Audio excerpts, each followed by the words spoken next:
The first thing you need to remember about an academic CV is that it is a persuasive document. Too many people just see it as like a list of accomplishments, but this is your shop front. This is where people first get an idea about you. So there are a number of things that you need to do to make it persuasive, to actually kind of highlight the key things that make you the best person for a particular job, and we'll go through the most important things in this video.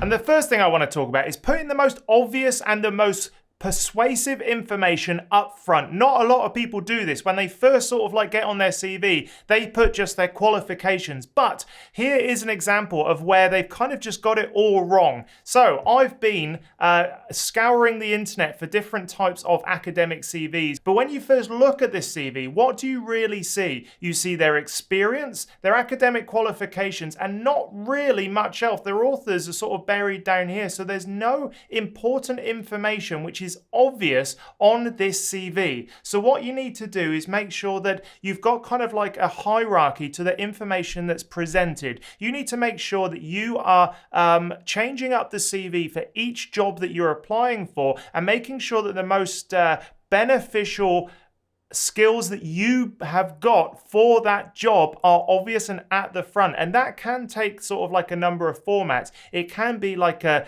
research priorities area. It can be your key achievements. It can be your career highlights. Whatever you want to do up the front of your CV, you want to make sure that all the important information is right there for people to smack them in the face as soon as they look at your CV. So this CV did not do a good job at actually just presenting that bit of information up front. But I've got many more examples to show you, so stay tuned.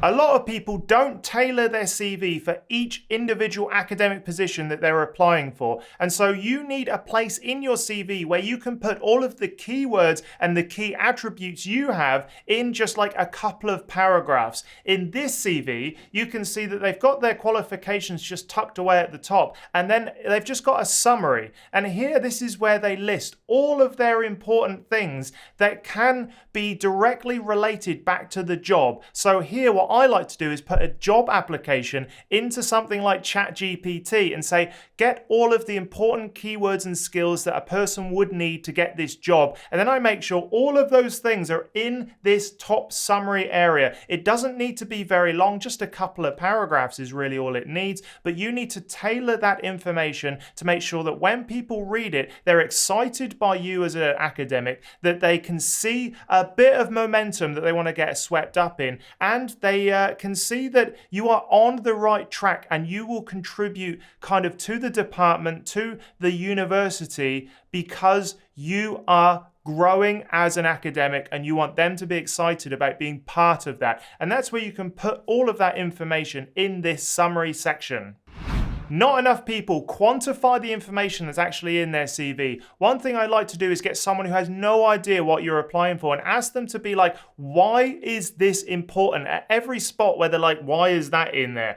That way, when someone's looking over your CV, they will know exactly why that bit of information is valuable. We tend to leave off facts and figures a little bit too much in CVs, and this is an example where they've done really well. So I've blanked out all of the important information. There was a photo here, but in the key achievement bits, you can see they've got their awards, and they've also highlighted how much money that brought in. These guys are an early career researcher, and so really just having the money there means that they're familiar with getting money into the university. What do universities love? Peer-reviewed papers in high-impact journals and money. If you can quantify that in just like a little snapshot, that you've got this many papers in this many sort of like high impact factor journals, and I've brought in this much money in however you've brought it in, they can see then a progression and they'll want to be part of that momentum you've built up. So quantifying the information is really so important when you're putting stuff into your CV.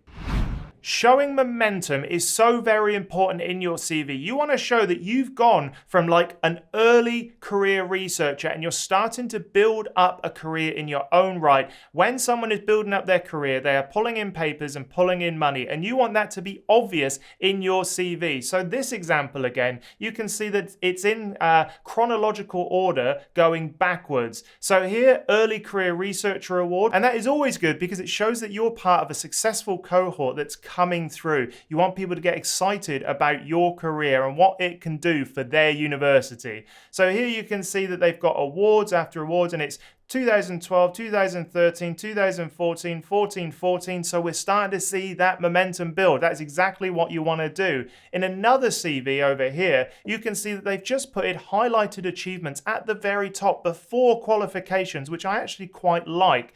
And here you can see they've just sort of like quantified 11 peer-reviewed journals with more currently underway, presentations at 10 scientific conferences, ad hoc reviewer, editorial board member, extensive experience, we could probably leave that one out, and involved in agricultural industry as a young leader. So you can see that this key achievement area can be very valuable to show that you are building up momentum in your own career. No matter how you choose to do it, you've got to make sure that people see that exponential increase of your career with papers, with money, with awards. All of those special things that make your career exciting for you need to be up front and center. Every single CV should have at least 3 academic references that you are able to rely on to give you a really good reference. How do you do that? Well, sometimes people just aren't very good on the phone. When they pick it up, they're just like, yes, hello, whatever. You need to make sure that your references are actually going to give you a good reference. And the only way to do that is a sneaky way, but I really like it, and I've done it in the past, is get someone to call up your references on behalf of a pretend job that you've applied for. And then they can get a feeling for whether or not this person is not only good at,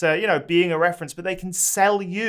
That's part of the next stage, is someone that is actually enthusiastic about what you've done in the past. Not everyone is good at doing that. So you need to make sure that they are representing you in a good light, and also just giving them a heads up that they will be getting a call just means they're a little bit more ready.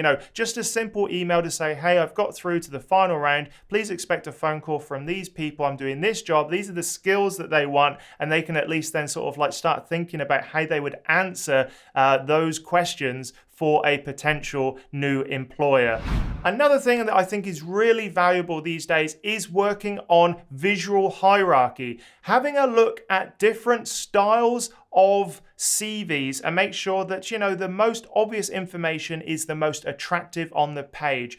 These are all just black and white text CVs. We have come a long way, and just a little bit of design element means that you'll be able to guide the reader and your potential employer through your CV by highlighting the most important things. I even used to ask Midjourney, which is the AI generator, to come up with example CV templates so you could start to have a look at the visual hierarchies that it comes up with. It was actually really quite good. So go do that for yourself and look at examples where they've used design elements to make it just easier and nicer to read. That will be super important, I think, going forward once more and more people are using these elements in their CVs. So there we have it. There are all of the mistakes people make when they're writing their academic CV. Let me know in the comments what you would add. And also, there are more ways you can engage with me. The first way is to sign up to my newsletter. It's completely free. Go sign up at andrewstapleton.com.au/newsletter. The link is in the description. And when you sign up, you'll get 5 emails over about 2 weeks. Everything from the tools I've used, the podcasts I've been on, how to write the perfect abstract, my TEDx talk, and more. Is exclusive content available for free. So go sign up now. And also go check out academiainsider.com. That's my project where I've got my 2 ebooks, the Ultimate Academic Writing Toolkit, as well as the PhD Survival Guide. I've got the blog growing out as well. I've got a resource pack for someone that's applying for a PhD, and it's all there to make sure that academia works for you. All right then, I'll see you in the next video.